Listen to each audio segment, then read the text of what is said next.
me start with a story that I think will encapsulate a bunch of these issues as I go on, which was back from January of 2002, when the Boston Globe published a two-part series on the upcoming trial of Father John Geoghegan, who was a priest and pedophile who'd been employed by the Catholic Church since the 1960s. And 3 Globe reporters had been working on this story, and they had gotten hold of the documents the church had been forced to submit in the upcoming trial.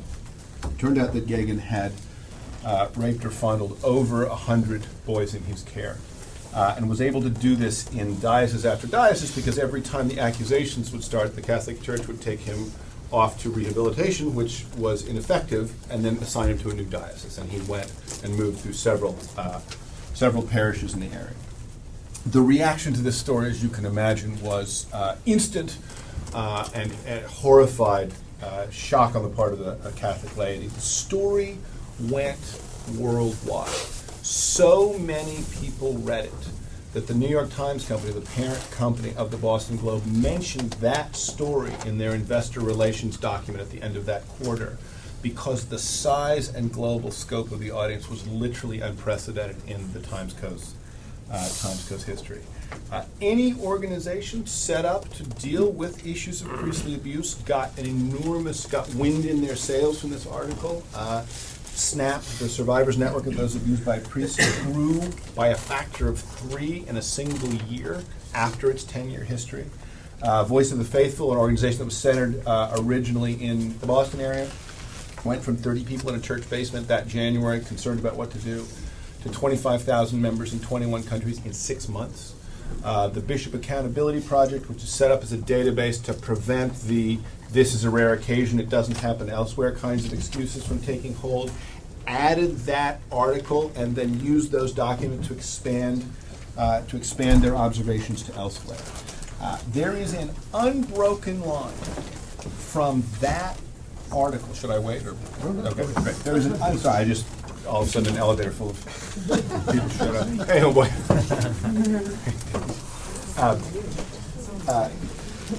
There's an unbroken line from the Globe's publication of that article to the worldwide pressure the Catholic Church is now under to both account for its past and to alter its behavior in the future. Which, by way of introduction, makes it clear what's at stake with what Professor Jones calls accountability journalism. Right? This is a classic example of, again, quoted from Losing the News, a classic example of the iron core of journalism, and in particular the investigative journalism category, where 3 reporters are dispatched for a long period on a story that may or may not pan out.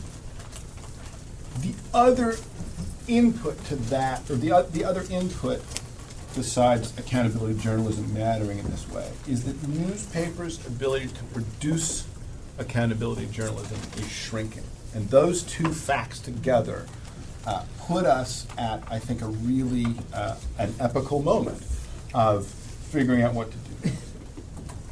So I want to offer some observations in 2 parts. One, why it is, I think, that newspapers' ability to produce accountability journalism is shrinking, and why I am convinced that those changes are secular, monotonic, and irreversible, rather than being merely cyclic and waiting for the next go-around. And then 2, I want to talk about the features of a journalistic ecosystem that I think will have to obtain to get anything like the accountability journalism we've been used to out of the current media land. So the first observation made widely, and probably with the most, probably in most depth by Paul Starr in Creation of the Media, is that dated from some time between the rise of the penny press and the end of the Second World War, we had a very unusual circumstance, and I think especially in the United States, where we had commercial entities producing critical public goods. Right? We had ad-supported newspapers producing accountability journalism.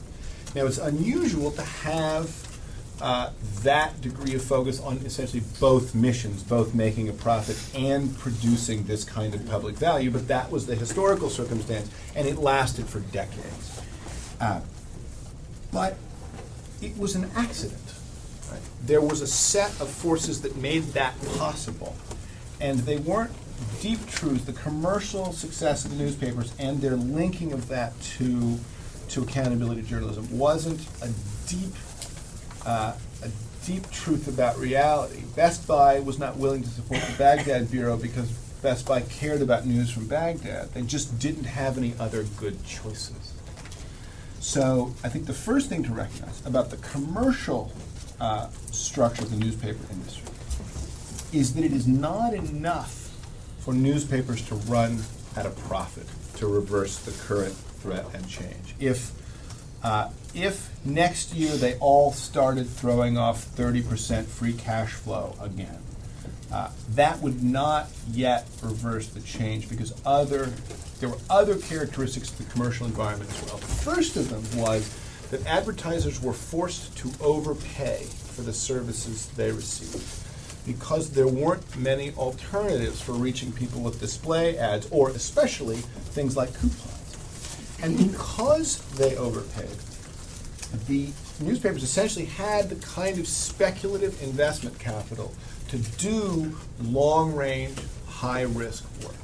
So it isn't enough to be commercial. You have to be commercial at a level above what the market, some theoretical market will bear. My friend Bob Spinrad, who recently passed away, but who ran Xerox PARC, the Palo Alto Research Center, for a while, said the only institutions that do R&D are either institutions that are monopolies or that wrongly believe they are. Xerox is an example of an institution that wrongly believed it was a monopoly and was willing to fund the invention of Ethernet and laptops and the graphic user interface and all the rest of it that we take for granted now. IBM, AT&T, the list of commercial entities that believed they were monopolies, and during the time that they were monopolies, could take this philosophy of over-investing in speculative work is large. But when the commercial inputs to that kind of R&D work end, the R&D work ends as well. The second characteristic of the happy state of the 20th century newspapering was that the advertisers were not only overcharged, they were underserved. Right? Not only did they have to deliver more money to the newspapers than they would have wanted, they didn't even get to say, and don't report on my industry, please. Right? There was a time where Ford went to the New York Times during the rollover stories and said, if you keep going on this, we may just pull all Ford ads from the New York Times. To which the Times said, okay. And the ability to do that, right, to say essentially to the advertiser, where else you going to go, was a big part of what kept newspapers from suffering from commercial capture. It worked better for bigger papers than smaller papers, but that bulwark against commercial capture was a feature of the 20th century commercial market. Neither of those things, neither the overpaying or the underserving, is true in the current market any longer. Because media is now created by demand rather than supply, which is to say the next web page is printed when someone wants it to be printed, not printed and stored in a warehouse in advance of someone who may want it. Turns out that when you have an advertising market that balances supply and demand efficiently, the price plummets.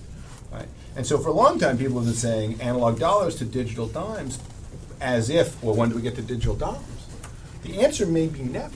The answer may be that we are seeing advertising priced at its real value for the first time in history, and that value is a tiny fraction of what we had gotten used to. Underserving is an even bigger problem. Right? The institutions harrying newspapers, like Monster and Match and Craigslist, all have the logic that if you want to list a job or sell a bike, you don't go to the place that's printing news from Antenna to Revo and the crossword puzzle. You go to the places that are good for listing jobs and selling bikes. And so if you had a good idea for a business, you wouldn't launch it in order to give the profits to the newsroom. You'd launch it in order to give the profits to the shareholders. This is Bob Garfield's thesis from the chaos scenario, which is it's not just that advertising is moving from the analog world to the digital world, but that advertising in the digital world is not inherently connected to other kinds of media. Advertising can be media in ways that improve both the advertiser's outlook and the public's. So the ability to tell the advertiser, you have to keep advertising with us, even though we're covering your industry, is gone. That protection is gone. And third, deepest down, the coherence of newspapers is not intellectual, it's industrial. Which is to say, if you're running a website and somebody's on your website and they've just done a crossword puzzle and they seem to really like it, what's the next thing you're going to show them? Is it news from Tegucigalpa? No, it's another crossword puzzle, because that's the only thing you can bet on. The idea that someone who is doing a crossword puzzle may also want news about the coup in Honduras or how the Lakers are doing, it doesn't make any sense. It's never made any sense in terms of what the user wants. It's what print is capable of as a bundle. What goes into a print newspaper is the content that on the margins produces commercial interest in the least interested user. So in the language of my tribe, the aggregation of news sources has gone from being a server-side to a client-side operation, which is to say the decision about what to bring together into a bundle is made by the consumer and not at the level, and not by the producer.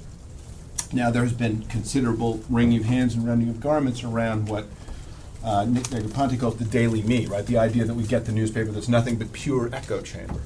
The good news seems to be that people are interested in bulk sources, and they are interested in expert editorial judgment, and they are interested in serendipity, but they're not interested in single omnibus publication. The New York Times is being torn apart right now by its own readers.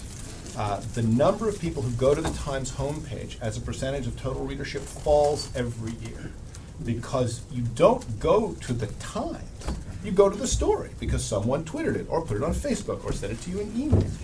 So the audience is now being assembled not by the paper, but by other members of the audience. None of those three things, overpaying, underserving, and the incoherence of the print bundle in a web content, none of those things will be altered by reversing the revenue trend, right?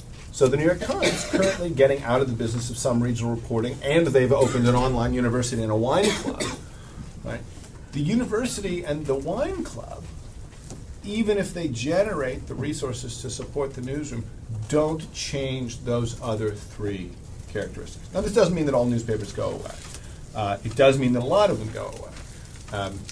Syndication makes no sense in a world with URLs, as the AP is realizing, so they're saying, send the traffic to us instead of us sending the stories to you. So the restructuring of that environment, even for those newspapers that survive, will mean that newspapers play a less significant role in accountability journalism in the future than they have in the past, which leaves us with a giant hole and a very threatening one. I mean, the nightmare scenario that I've kind of been spinning out for the last couple of years is that every town in this country of 500,000 or less just sinks into casual endemic civic corruption. That without somebody going down to the city council again today, just in case, that those places will simply revert to self-dealing, not of epic catastrophic sorts, but the sort that just takes 5% off the top. Newspapers have been our principal bulwark for that, and as they're shrinking, that I think is where the threat is. So what now? Right, the other big question, and the one that's vaguer in a way it's easier to see what's broken than what's coming, as is always the case in revolution. First thing, back to the John Gagan story, back to the Boston Globe report. A huge number of the positive effects from that report were not created by the Boston Globe. They were created by the Boston Globe's initial audience. The Globe does not have a worldwide audience of millions of Catholics. The Globe is a regional paper. The worldwide audience of millions of Catholics got that story because it was forwarded and forwarded and forwarded. The audience created, the public, in fact, used Starr's word from creation of the media. The public created itself. The important audience for that article wasn't Bostonians, Catholic or no, it was Catholics, Bostonian or no.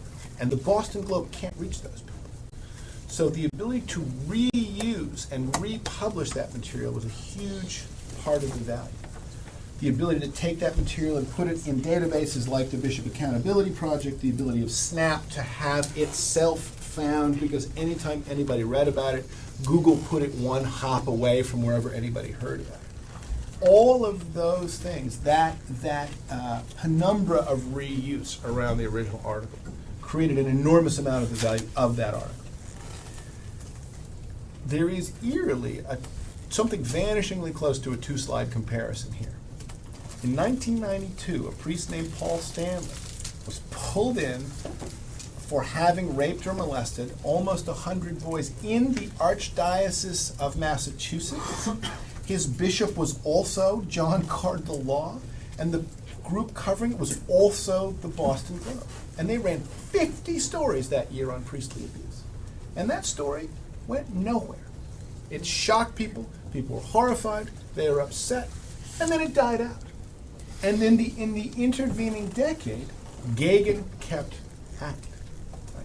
We can't say that if the web had been in wide circulation in '92, that the Stanley case would have created the reaction to the Gagin case. But what we can say is that many of the good effects in limiting the Catholic Church's ability to continue doing this were a result of the public reuse of the documents in ways that were simply not possible in 1992 and had become not just available but trivial by 2002. I could clip out an article in the paper and mail it to one other person at great hassle and expense, and that's about it.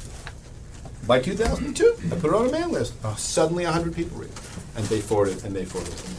It's one of the cases where the difference in degree becomes essentially a difference in kind in terms of assembling audience. The prevailing story among some parts of the media enterprise now for recovering from the current difficulties in the commercial model of the 20th century is user fees. Either a paywall, micropayments, per user charges, per article charges, what have you. The effect of that would be to make the kind of value that the public got from the Gagin article illegal. Not illegal, uncontractual. A violation of contract to make use of the news. Because the whole point of adding these restrictions is to take an infinite good and to be able to sell it as if it's a finite good. And you have to prevent the audience's ability to act as a publisher in order for that business model. Now, this would be, if it was just a commercial operation, it would be no big deal, right? The people trying to get more revenues than expenses are trying to do it in this particular way. Let the market sort it out. There's two reasons I think to be skeptical of that. One, we need the public good of accountability journalism, however produced. But two, they're going down and lobbying the Justice Department for an antitrust exemption in order to be able to engage in some form of coordination that borders on price fixing if it doesn't actually constitute price fixing. But the irony is the argument they're using in the Justice Department is the creation of public good, even as what they're looking to do is to erode that public good in order to charge a scarcity premium. So the proposal by Steve Brill et al. For effectively an RIA for newspapers is destroying the village in order to save it.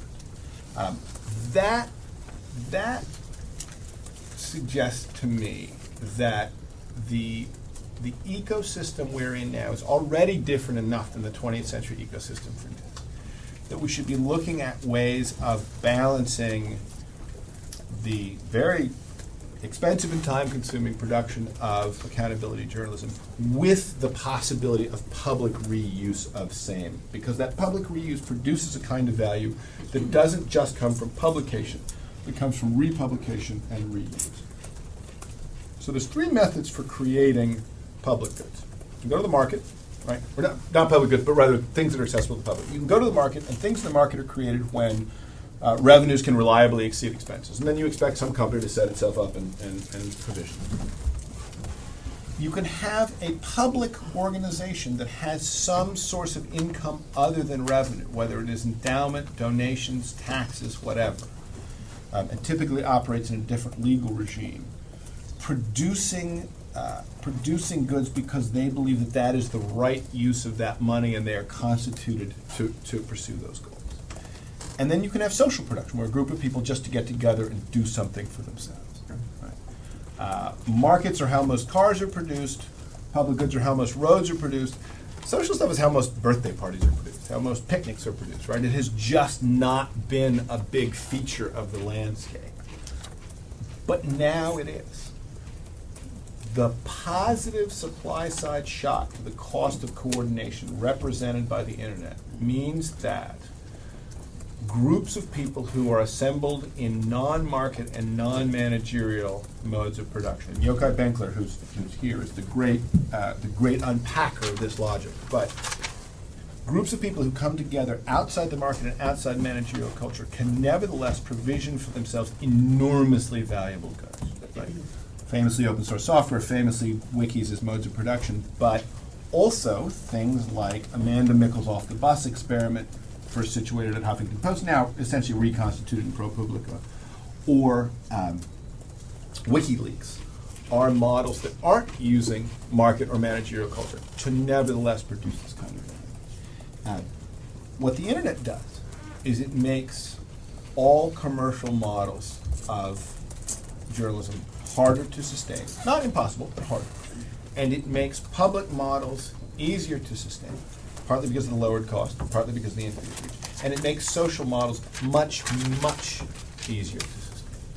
So we're seeing, I believe, a rebalancing of the landscape in terms of the logic of the creation of public goods away from a market dominated by commercial interests into a market where all three of these modes of production are going to be operating side by side in different ways.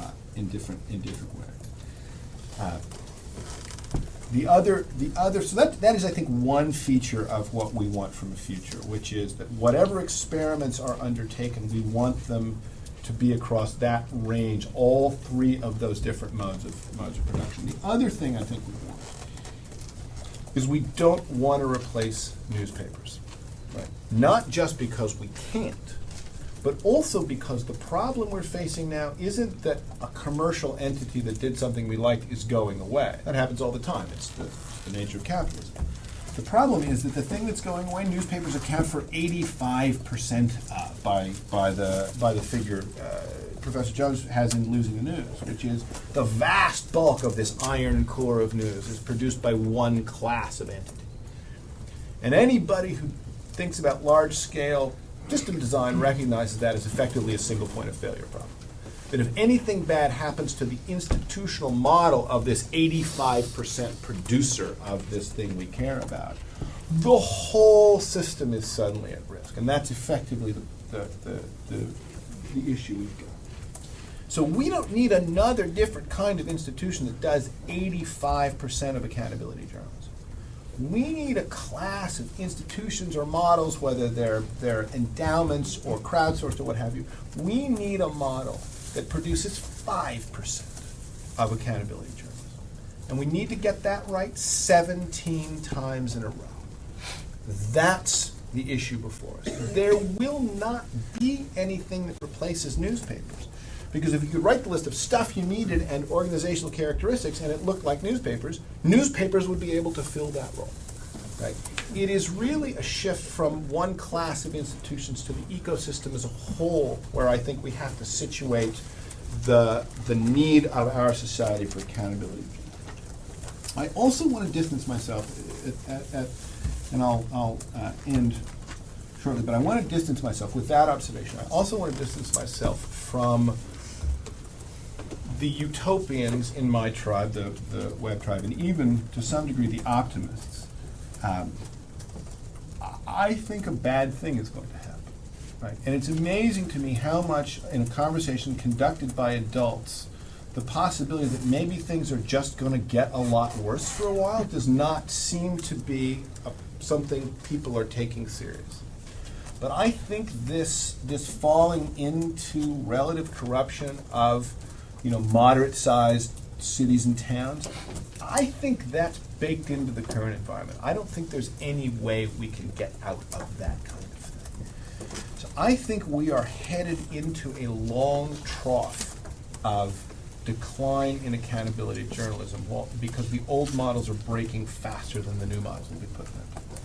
To use the historical analogy from Eisenstein from printing presses and Agent of Change, there's a long 100 years between the Protestant Reformation and the Treaty of Westphalia. And that was 100 years in which people almost literally did not know what to think. The old institutions were visibly not functioning any longer, but the nation state as a new organizing principle was not yet in place.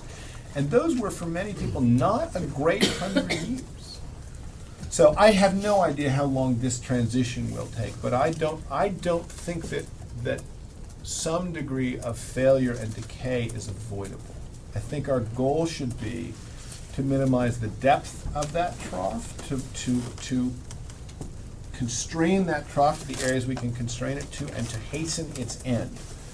But I don't think we can get away with a simple and rapid alternative to what we enjoyed in the 20th century, in part because the accidents that held that landscape together in the 20th century were so crazily contingent.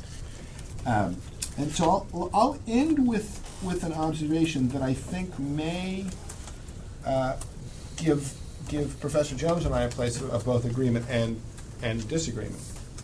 And that word is irreplaceable.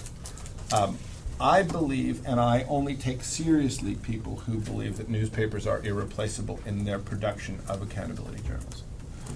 And then the question becomes, so what do you think of, how do you regard the media landscape? People who believe that the media landscape is still amenable to a high degree of the kind of commercial support that would keep newspapers alive look at the irreplaceability of newspapers and think we should expend any effort or resources we can to keep ourselves from having to replace them. On the other hand, people who look at the media environment and say the current shock in the media environment is so inimical to the 20th century model of news production that time spent trying to replace newspapers is misspent effort, because we should really be transferring our concern to the production of lots and lots of smaller, overlapping models of accountability journalism, knowing that we won't get it right at the beginning and not knowing which experiments are going to pan out.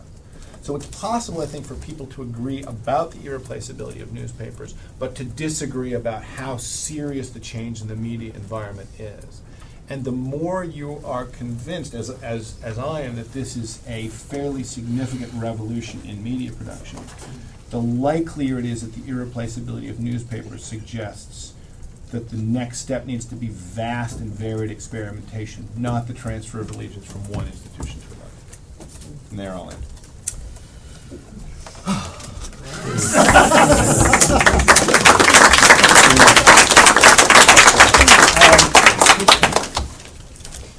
We agree on many things. We don't agree that newspapers are ready to be abandoned. At least that's my own feeling at this moment. But I certainly don't in any way suggest that I don't think that your thinking has an awful lot of weight and power and, of course, high intelligence behind it. I think that one of the things I just want to ask one question, then we'll open it up. But I want you to imagine, if you will, that thing which you are that you think shouldn't happen, but probably is going to happen anyway, which is that there's going to be an effort to save these institutions or to at least replace these institutions. The Boston Globe incident with the Catholic Church is very instructive for another reason, it seems to me. I remember the day, that Sunday morning, when those stories appeared on the front page of the Boston Globe. And on that day, included in that story was the fact that the Catholic Church would simply not agree to engage this at all. They simply were not part of the story.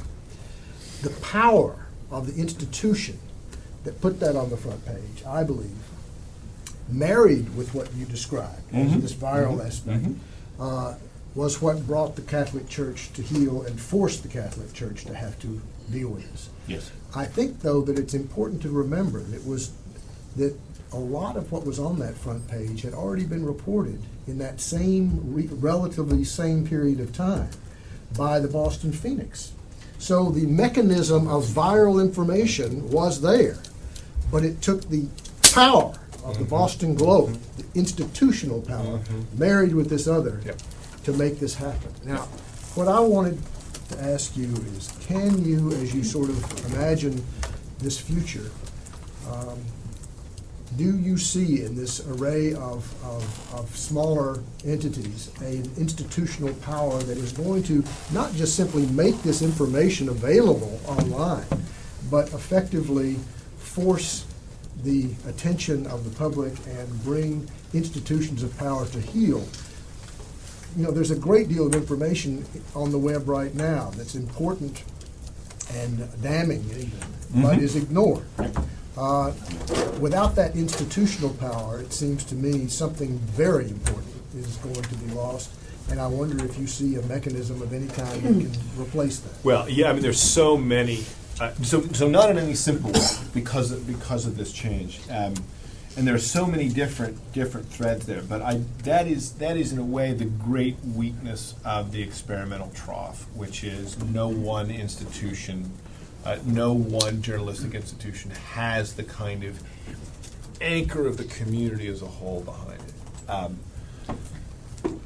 Newspapers, people on the newsroom side, I think, often overestimate the degree to which people buy the newspapers for the news. But anyone who's tried to study this finds that variously sports scores, the weather, horoscopes, coupons, and so forth rate above news often. There's a form of cross-subsidy in which people who are clipping coupons and reading their horoscopes are subsidizing hard political news for the small or even moderate-sized core of people who care about it, but don't make up certainly the totality or even in some cases the majority of the paper. The sort of come for the crossword, stay for the war crimes theory of newspaper reading, I think, doesn't actually work by and large. The one exception is the front page, where an editor is essentially saying, today this story is on A17, but if something doesn't change, tomorrow it's going to the front page. And the Watergate story, in a way, crawled its way up out of Metro. I mean, both those guys were Metro reporters. Mm-hmm. And it became, the journalistic story of the last 30 years. So at least part of the institutional power is the ability to swing an audience that is part of the essentially the political core of any society that demands answers. The easiest way to imagine that is exactly as you say. There is simply a counterweight institution to the Church, and it's the Globe. There's a counterweight institution to Ford, and it's the New York Times. We've lost the ability for media to operate as force in almost all cases, which is to say, a lot of the force that's been associated with previous forms of media had to do with scarcity, and that the scarcity premium in almost all media is vanishing.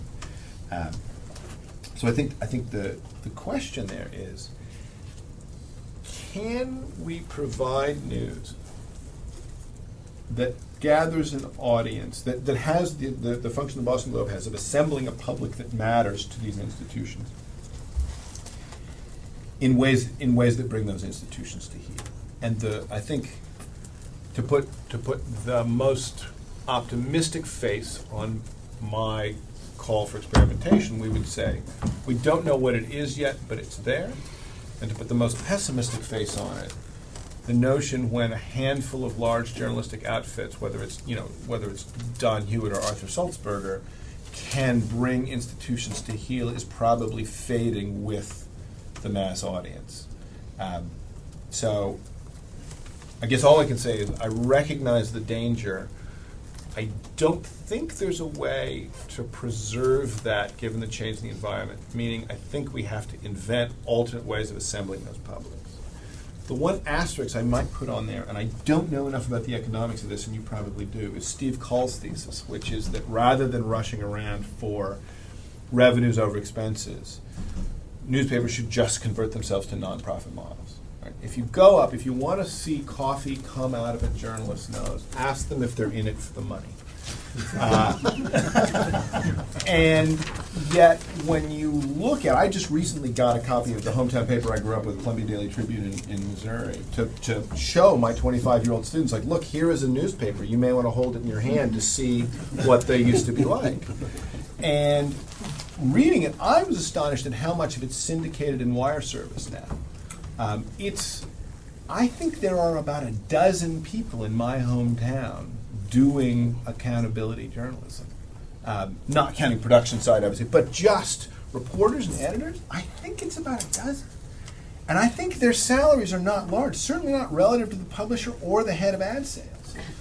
And if you could just write a check to those people, you would actually be able to create a world in which freedom from commercial interference was superior to the current commercial model.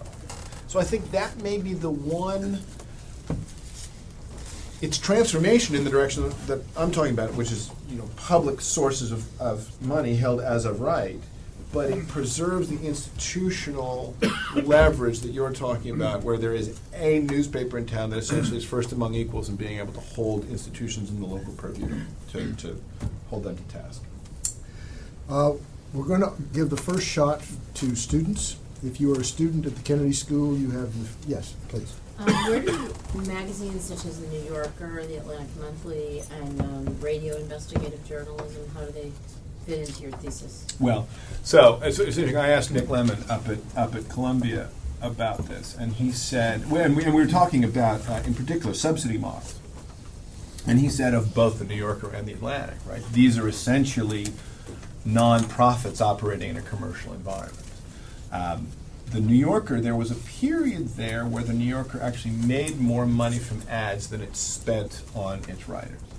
And that period preceded a global recession. And I think it may be, in fact, a leading indicator of an ad market gone mad when an organization like the New Yorker can actually make enough money to pay for what it costs to run. Because the New Yorker has operated at a loss for almost the entire history of its existence, and that's effectively the normal case, as it is for all journals of opinion, right? Richard Mellon Skeif's ability to understand these economics in the 80s, the great funder of conservative journals of thought, and to use them to build a conservative movement, I think indicate how dramatically the leverage changes when you step even slightly away from the commercial model.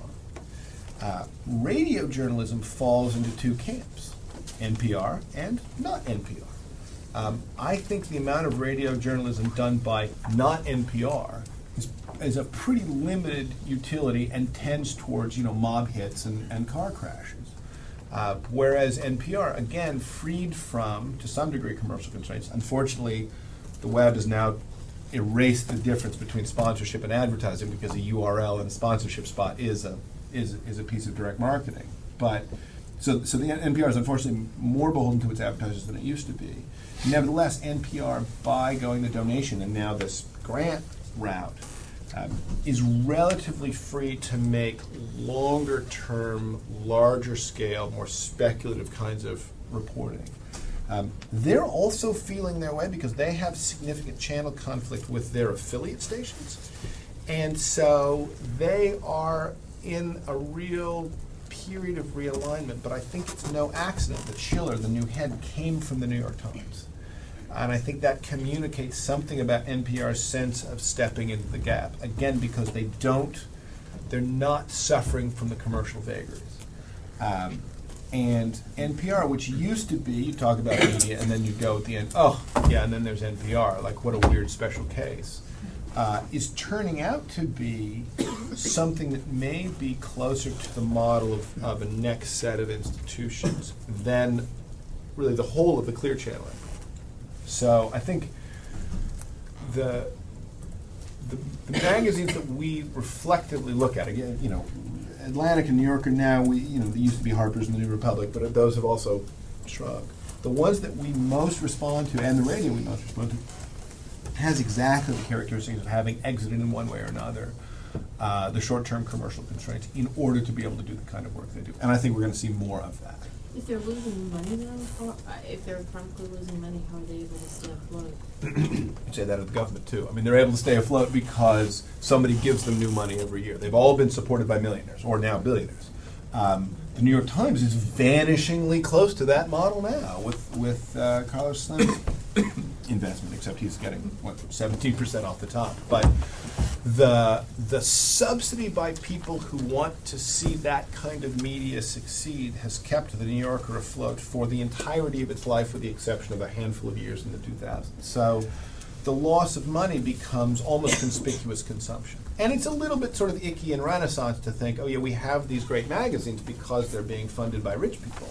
But that's also that's the fact of their existence. And were they to be remanded to the commercial market, they would shrink or fold. So I think that's really the conundrum. And the way you get around the problems with any one media model, I think, is to have lots of models rather than to pick the one that's wrong. So in my mind, the bug of the newspaper model is not so much this is how they did it and we let them do 85% of what we needed, because suddenly their loss is not a crisis but a catastrophe. I think the New Yorker, though, is a very interesting situation because what happens when Cy Newhouse dies? It's owned by a private, family-controlled company, and Cy Newhouse is one of two brothers that divided the authority for running this company. And Cy had the magazines like Vogue and the New Yorker, and his brother Donald had the newspapers. The newspapers were providing most of the money. That's no longer true. Donald, basically, for instance, at the Newark Star-Ledger, cut its newsroom in half. If something happens to Cy Newhouse, I really wonder what will happen to the New Yorker. Yeah. And I think that's almost inconceivable to a lot of us. But I mean, I think that Ever say that word. But I think that we just don't know. I mean, GM thought that too. Like every time I hear that word, unthinkable or inconceivable, I just, that is the danger sign. Absolutely, yes, sir. Yes. Well, I mean, I think the corollary within that, eroding the base and the revenue base for those things, but you also have it's much easier to acquire information now as well. So, I mean, like for example, I worked this summer on opencongress.org. Yeah. Yeah, I'm sure you're familiar with it. Oh yeah, no, David. Yeah. Yeah, David Moore. So, funny little man, but great at what he does. No, Stop the tape rolling, please. but no, I'm kidding. What do you say hi to David? Well, all of a sudden you got. I did. All of a sudden you've got this ability to aggregate all this information about Congress, not just from news sources, but also from the publicly available sources as well, that trumps anything. I mean, I can't find as much information at times about Congress as I can on opencongress.org and draw my own conclusions. Right. And so you've got that as well as a corollary of more legislation about transparency, about electronic availability of resources and things. So do you feel like maybe that takes out 20%? I don't know if it's 20%, but this is exactly the model of lots of overlapping 5% things, which is a way to keep the federal government in check, is to have better transparency and better reporting. And interestingly, in the history of communications, the executive branch has always embraced new technology and the legislative branch has always fought it. So even as FDR is doing radio, fireside chats over the radio, Congress is trying to ban reporting of its doings over radio. So the WhiteHouse.gov preceded Open Congress by some years because the executive essentially has the bully pulpit, whereas Congress, of course, has the gritty daily workings of it. Here's the one caveat. So first of all, the My Society stuff in the UK, Open Congress, Sunlight Foundation, all of these are really fantastic inputs to the democratic process. The one thing I would say about their subsequent reuse is the last time we had a big push for transparency, which is post-Watergate, it created K Street. Because prior to the Sunshine Laws, hiring a lobbyist is like hiring a shaman, right? They'd shake some chicken bones over some senators. The senators would go off in private. The Association of Seal Club Salesmen would come in and lobbied for no restrictions on clubbing seals. The senators would go and vote. And then they'd come out and say, oh, I was really fighting for Americans' rights to club seals, but, sorry you lost.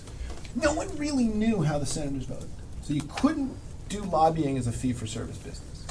And after the Sunshine Laws, after Nixon, all of a sudden you could, because you knew how everybody voted. And K Street is built on the Sunshine Laws because it's not just having transparency that matters. It's who does what with it. And you would expect, other things being equal, that the more organized groups will do more with transparency. So the thing that I keep saying around the Open Congress and Sunlight Foundation is it's not enough to make the data available. We also have to make the public able to assemble and act on the data. And that's the thing I take from the two-slide comparison of Paul Shanley and John Gagan, which is the ability of people to make use of the material was one of the dispositive effects. So I think the big point is, yes, absolutely, transparency is valuable, but downstream we need to worry about the consumption of that data and organizing ordinary citizens, not just waiting for K Street on steroids to form around these databases. Well, that's the frustration. I mean, I'm a political organizer. Okay, You always get we're going to have to, we've only got a few more Yeah, minutes. sorry. Well, just playing off what you just said, what is the model for something like ProPublica, right? And you have this great investigatory reporting, Right. but I mean, it's not reaching the average Joe. In the past model with the newspaper, they pick up the newspaper and they may not be looking for the investigatory piece on City Hall, but they were getting it. So what is the model now that you can kind of pick your own newspaper? Almost almost no one got the investigative piece on City Hall, right? Unless the mayor was having an affair with the DA. City Hall news is not front page news by and large. So we have this view that the readers of newspapers read the whole thing, but the cross subsidy of the people who care about sports scores and mutual funds, of the handful of us that cared about what the water board is doing and City Hall, has always been the mechanism by which newspapers hold city governments accountable, which is to say there's never been an Arcadian paradise in which all citizens care about all politics. So that is a nakedly elitist point of view, but I think it's one that corresponds better to the historical fact of particularly civic government than the kind of populist view. So the question about ProPublica, I think, is not, is it reaching elites so much as, is it reaching elites as efficiently as it used to, or less or more? And is it giving those people the same tools they had to keep city government in check as before, or less or more? The grave danger of that, I think, is not reaching Joe Sixpack, who has long since turned away from newspapers as a form in any case, right? The newspaper audience has been sliding since the mid-'80s.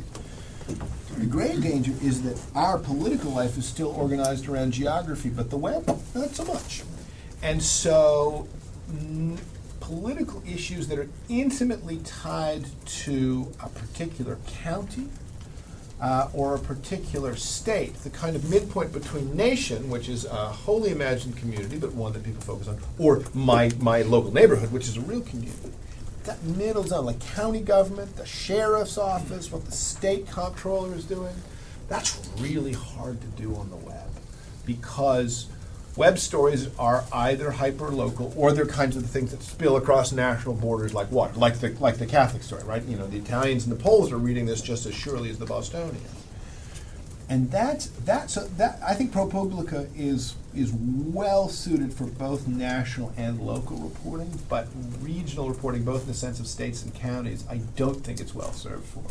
Because the advantage of newspapers was the fact that you could only sell a newspaper as far as a truck could profitably drive, effectively meant that you had the side effect of having the media market and the political markets overlapping. And now not. And that's where my worry is not at either end of the scale, not hyper-local or national, or in the case of the New York Times, our only hyper-global publication in English, but state and county. Like that's where I think this trough is going to be worst. And I don't think the ProPublica can do much about that. Not because of anything with ProPublica. I think they're great, but because I don't think anybody's cracked that nut. And I think that's where the problems are going to be worse. There's a student over here, I believe. Yes. I don't know.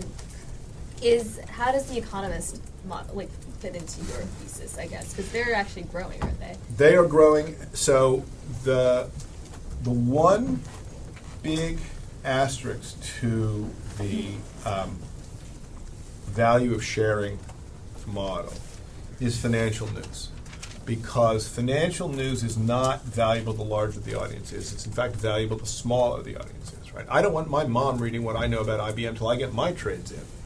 And so a paywall damages general news and benefits financial news. And it is no accident that the three great models of paywalls, the Wall Street Journal, the Financial Times, and the Economist, because although they have general interest sections, they are all at base niche publications for traders and business people. you can see something of the trade-off around paywalls when the FT held up as a successful model. The FT's audience online is around 1% of the Times' audience. And if the Times would go back to a paywall model and see even a 1 order of magnitude shrink rather than a 2 order of magnitude shrink, suddenly you have millions of people who are not as well served by the creation of public goods. So I guess the answer is I don't believe that the Economist, FT, and Wall Street Journal model are applicable to general news, as the Economist doesn't, right? The Economist put its own opinion columns outside the paywall because it knew that for an opinion columnist, wide circulation is the value. But they don't put their they don't call them stock tips because they're not allowed to, but their stock tips are inside the paywall because people will pay for the fact that there's barriers. It's the $17 martini logic, right? What goes into a $17 martini is $3 worth of gin and $14 worth of I'm drinking in a place where people are drinking $17 martinis, right?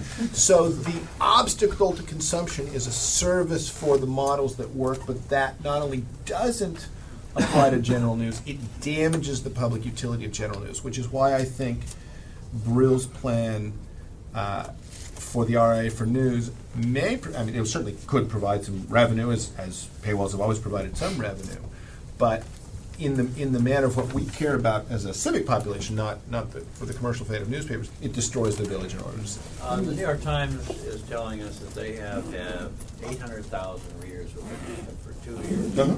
They're now charging $700 a year to read the paper. Uh-huh. And they are counting apparently on this strategy to take them into the future. Is that sustainable? No, I mean,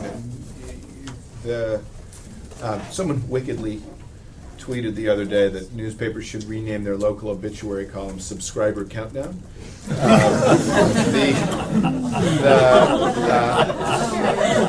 The industrial logic of the printing press, which has given so much of the geographic reach and bundling and overcharging while underserving advertisers and so forth, its salience is itself a wasting asset. So they should certainly get all the money they can out of that.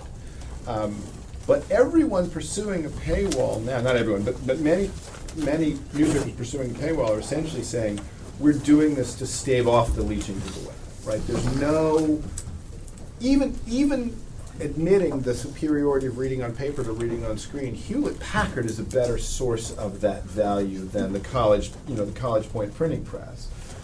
You'd rather have the bits delivered to your house and print them than have them produced at some distal place and then driven to some other place, driven to another place to have somebody delivered to your neighborhood. So the economics, the basic economics of industrial production around paper are inimical enough that strategy will carry them into the future only as trailing revenues, I think. Clay, it's been wonderful to have you, and Thank we'll you so have you much. back. This is Thanks very much. Thank you all.